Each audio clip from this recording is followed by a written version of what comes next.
Hi అండి అందరికి. ఈరోజు నేను బెండకాయ ఫ్రై చేస్తున్నాను. రెస్టారెంట్ స్టైల్లో చేస్తారు కదా, అలా చేస్తున్నాను. బెండకాయ చాలా హెల్తీ కదా. సో పిల్లలు స్టార్టింగ్లో బెండకాయ తినరు కదా, సో ఇలా ఫ్రై లాగా చేసి పెడితే ఇష్టంగా తింటారు. పల్లీలు వేసి అలానే చేస్తారనమాట. మా పాప అయితే చాలా ఇష్టంగా తింటుంది. మీరు కూడా ట్రై చేయండి. ఈ ప్రాసెస్ ఎలానో చూద్దాం పదండి. సో ఫస్ట్గా నేనైతే బెండకాయలు తీసుకొని వాటిని శుభ్రంగా క్లీన్ చేసి కాసేపు ఆరబెట్టి ఇలా పీసెస్గా కట్ చేసుకున్నాను. వీటిని ఇప్పుడు ఫ్రై చేద్దాం. సో మనం ఫస్ట్ బెండకాయ ఫ్రై చేయాలి కదా, దానికోసం కళాయి పెట్టి అందులో ఫ్రైకి సరిపడా ఆయిల్ అయితే పోసేద్దాం.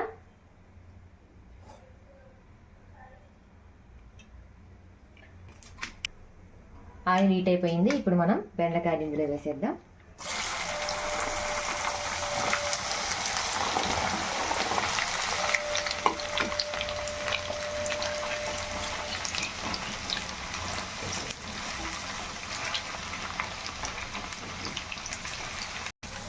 బెండకాయలు అయితే ఈ విధంగా ఫ్రై అయిపోయాయి. ఇప్పుడు సో మనకి బెండకాయలు అయితే ఫ్రై అయిపోయాయి. ఈ విధంగా ఫ్రై చేసుకోవాలి. మరీ రెడ్ కలర్లో చేసుకోవద్దు. మరీ రెడ్ కలర్లో చేసామనుకోండి, మళ్ళీ తాలింపులో వేస్తామనుకోండి, ఫ్రై అయిపోతుంది, బాగా కరకరలాడిపోతాయి, మాడిపోతాయి. సో మరీ రెడ్ కలర్లో చేసుకోవద్దు అన్నమాట. సో ఇప్పుడైతే మనం ఈ ముక్కని పక్కకు పెట్టుకుందాం. మనం బెండకాయ ఫ్రైకి ఏమేమి కావాలో ఇప్పుడు చూపిస్తాను, చూడండి. జీలకర్ర, ఆవాలు, పసుపు, మినపగుండ్లు, కారం, ధనియా పౌడర్, పల్లీలు, ఎల్లిపాయలు, దంచిన ఈ ఎల్లిపాయల్ని మీరు కూడా దంచుకోండి, ఫ్లేవర్ చాలా బాగుంటుంది. పచ్చిమిర్చి, కరివేపాకు. ఫస్ట్ ఆఫ్ ఆల్ మనమైతే పల్లీలను అయితే ఫ్రై చేసుకుందాం అదే ఆయిల్లో.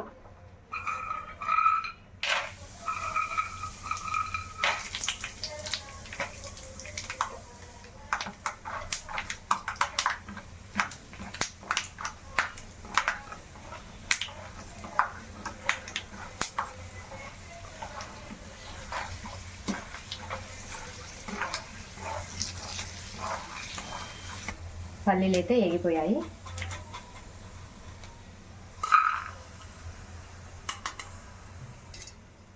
సో ఇప్పుడు పచ్చిమిరపకాయలు కూడా వేయించుదాం మనం. సో మనం పచ్చిమిర్చిని కూడా వేయించుకుందాం. ఇది పక్కకి నంజి పెట్టుకుని చాలా బాగుంటుంది బెండకాయ ఫ్రైలో. కొంచెం రెడ్ కలర్లో వచ్చేదాకా వేయించుకున్నాం పచ్చిమిరపకాయలు, చాలా టేస్టీగా ఉంటాయి. ఇప్పుడు ఈ మిరపకాయలు కూడా బెండకాయలలో వేసేద్దాం పైన.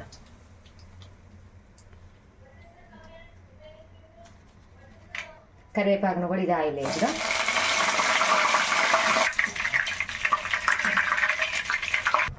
కరివేపాకు కూడా వేగిపోయింది. సో మనం ఇది పక్కన పెట్టుకొని ఇప్పుడు వేరే కళాయి పెట్టుకుందాం. ఇప్పుడు మనం పైకి సరిపడా ఆయిల్ అయితే ఉంచేసుకొని మిగతా ఆయిల్ మొత్తం తీసేసుకోవాలి. ఇందులో ఇప్పుడు నేను జీలకర్ర, ఆవాలు, మినపగుండ్లు, ఎల్లిపాయ ఇవి కాసేపు వేగనియాలి. ఇప్పుడు కొంచెం పసుపు,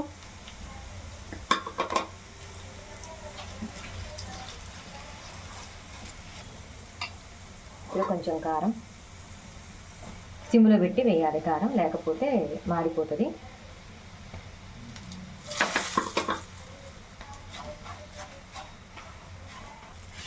ఇప్పుడు ధనియా పౌడర్ కూడా యాడ్ చేద్దాం.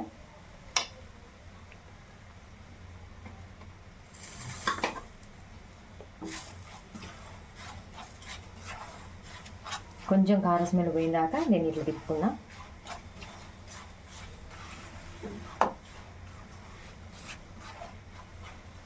ఓకే, ఇప్పుడు ఇందులో మనం ఫస్ట్ ఫ్రై చేసుకున్న బెండకాయలు, పచ్చిమిర్చి, కరివేపాకు అన్నీ వేసేద్దాం.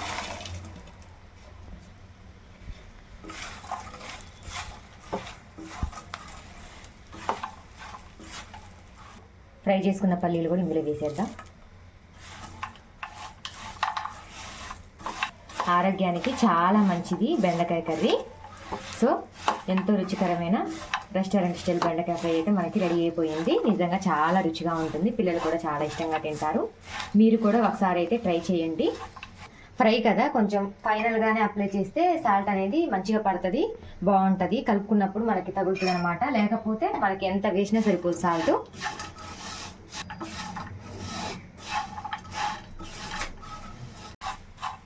బెండకాయ ఇష్టం లేని వాళ్ళు కూడా బెండకాయ తింటారు ఇలా చేస్తే.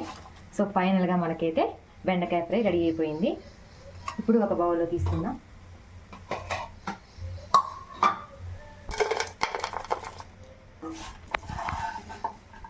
ఇంత ఫ్రై చేయడం మంచిది కాదని అంటారు కదా చాలామంది. అసలు బెండకాయ అలవాటు లేని వాళ్ళకి ఫస్ట్ అయితే మనం ఏదో ఒక రకంగా బెండకాయ అయితే అలవాటు చేయాలి. ఆ తర్వాత ఫ్రై చేయకుండా కర్రీస్ లాగా చేసి పెట్టాలన్నమాట పిల్లలకి. నేనైతే అలానే చేస్తాను. ఫస్ట్ అయితే అలవాటు చేయాలి కదా పిల్లలకి.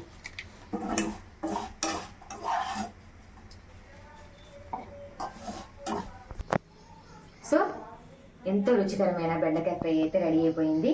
ఇలాంటి వీడియోస్ కోసం నా ఛానల్ని సబ్స్క్రైబ్ చేయడం మాత్రం మర్చిపోవద్దు. నా వీడియో మీకు నచ్చినట్లయితే లైక్ చేసి, షేర్ చేసి, సబ్స్క్రైబ్ చేయండి మర్చిపోకండి. Bye bye.